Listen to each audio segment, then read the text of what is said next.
Hi friends, എല്ലാവർക്കും നമസ്കാരം. ഞാൻ വന്നിട്ടുള്ളത് ചൈനീസ് ക്യാബേജ് വെച്ചിട്ടുള്ള ഒരു തോരനുമായിട്ടാണ്. എന്നാൽ അതെങ്ങനെയാണ് ഉണ്ടാക്കുന്നത് നമുക്ക് നോക്കാം. ഇതാണ് ചൈനീസ് ക്യാബേജ്. ക്യാബേജ് നമ്മുടെ സാധാരണ ക്യാബേജ് പോലെ തന്നെയാണ്. എന്നാൽ ഇത് നമുക്ക് നല്ലതുപോലെ കഴുകിയെടുത്ത് കട്ട് ചെയ്തെടുക്കാം. ചൈനീസ് ക്യാബേജ് ഇവിടെ കട്ട് ചെയ്തെടുത്തു.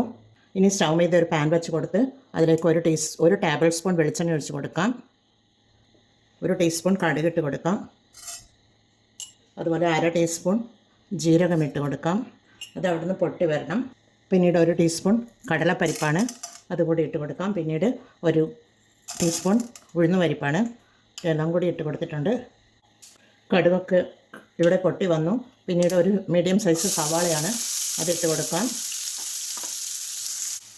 പിന്നീട് 2 പച്ചമുളക് ചെറുതായി കട്ട് ചെയ്തെടുത്തിട്ടുള്ളതാണ്, അതുകൂടി ഇട്ട് കൊടുക്കുന്നുണ്ട്. എല്ലാം ഇട്ട് കൊടുത്തൊന്ന് വഴറ്റി കൊടുക്കാം.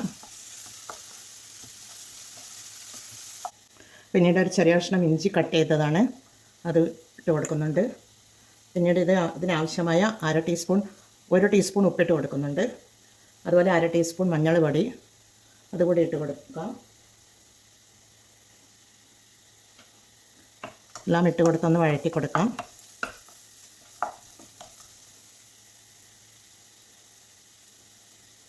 പിന്നീട് ഒരു തണ്ട് കറിവേപ്പിലയാണ്, അതുകൂടി ഇട്ട് കൊടുക്കുന്നുണ്ട്. അതിനുശേഷം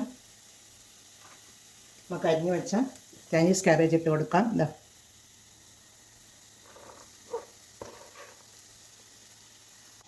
ഇട്ട് കൊടുത്ത് എല്ലായിടവും ഉള്ളിയൊക്കെ എല്ലായിടവും ആകുന്ന വിധത്തിൽ ഒന്ന് ഇളക്കി കൊടുക്കണം.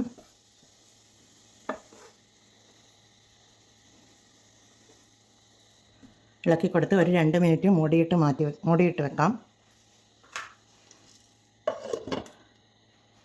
മീഡിയം സൈസിലാണ് തീ വെച്ചിട്ടുള്ളത്. എന്നാൽ അത് അവിടുന്ന് വെന്ത് വരട്ടെ.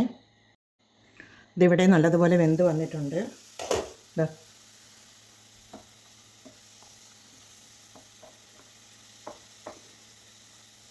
ഇനി ഇതിലേക്ക് നമുക്ക് ഒരു 1/4 കപ്പ് ചിരകിയ തേങ്ങയാണ്, അതുകൂടി ഒന്ന് ഇട്ട് കൊടുക്കാം. ഉപ്പൊക്കെ കറക്റ്റാണോ എന്ന് നോക്കാം.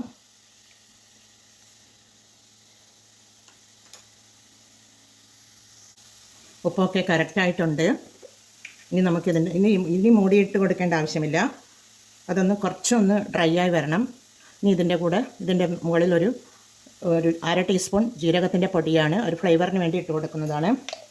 പിന്നീട് ലാസ്റ്റ് കുറച്ച് മല്ലിച്ചപ്പുണ്ട്, എൻ്റെ കയ്യിലുള്ളതാണ്, ഉള്ളത് മാത്രം ഇട്ട് കൊടുക്കുന്നതാണ്. മല്ലി ഇല കൂടി ഇട്ട് കൊടുത്തൊന്ന് നല്ലതുപോലെ ഇളക്കി കൊടുക്കാം. ഇത് മൂടിയിടാതെ തന്നെ ഒരു മിനിറ്റ് ഇവിടെ ഡ്രൈ ആയി വരട്ടെ. അടച്ച് വെച്ച് വേവിച്ചത് കൊണ്ട് അതിൽ ആവി കൊണ്ട് കുറച്ച് വെള്ളമുണ്ട്, അതൊന്ന് ഡ്രൈ ആയി വരണം. 1 മിനിറ്റ് ഡ്രൈ ആക്കിയതിന് ശേഷം നമുക്ക് നോക്കാം. ഇതിവിടെ ഡ്രൈ ആയി വന്നിട്ടുണ്ട്. നല്ല അടിപൊളി ചൈനീസ് ക്യാബേജ് തോരൻ ഇവിടെ റെഡിയാണ്. നല്ല മണവും നല്ല ടേസ്റ്റുമുള്ള ക്യാബേജ് തോരനാണിത്. ചൈനീസ് ക്യാബേജ് തോരനാണിത്. നമ്മുടെ സാധാരണ ക്യാബേജ് പോലെയുള്ള ഒരു മണമൊന്നും, കൂടുതലായിട്ടുള്ള മണമൊന്നുമില്ല, ചെറിയൊരു മണം മാത്രമേ ഉള്ളൂ. അതുകൊണ്ടാണ് ഞാൻ ഇഞ്ചി ഇട്ട് കൊടുത്തത്. എന്നാൽ എല്ലാവരും ഇത് ട്രൈ ചെയ്ത് നോക്കണേ. ലഞ്ചിനൊപ്പം കഴിക്കാൻ പറ്റിയ നല്ലൊരു തോരനാണിത്. എന്നാൽ ഞാനിത് തീ ഓഫ് ചെയ്ത് കൊടുക്കുന്നുണ്ട്. എന്നാൽ എല്ലാവരും ഇത് ട്രൈ ചെയ്ത് നോക്കി ഫീഡ്ബാക്ക് അറിയിക്കണേ. കമൻറ്റും സബ്സ്ക്രൈബും ചെയ്ത് സപ്പോർട്ട് ചെയ്യണേ. അടുത്തൊരു വീഡിയോയുമായി വരുന്നത് വരെ എല്ലാവർക്കും താങ്ക് യു ഫോർ വാച്ചിങ്.